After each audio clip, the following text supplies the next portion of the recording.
inlet valves, bring some water here, then down to the machine. This is the water level sensor. You can adjust the amount of water get into your washing machine. You can increase the level and you can reduce the level. Mostly if the level is a bit low, you find that your clothes are not getting well cleaned. So the trick is increasing the amount of water that gets into your washing machine, and you do that by adjusting this.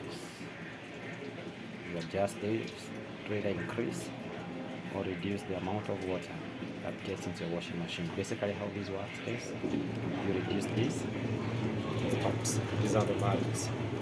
They are electronic. This one is a manual valve. You can open or close. You can open or close manually.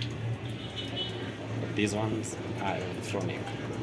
They are the ones which determines the amount of water that is going to get into your washing machine through this point. So how do they determine? Using this switch. So if I adjust this one by increasing the amount of water, these ones are going to go on and they are going to allow water to flow. This is where the inlet pipe is connected to the washing machine. So they allow water to flow into the washing machine, or they inhibit the flow of water into the washing machine.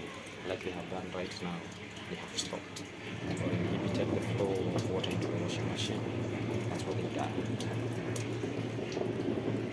Using this. And that is the level. The level in this machine I have adjusted, so it's quite good. In some cases you find that the water level is low, so that is where adjusting the water level comes in. That's all for today.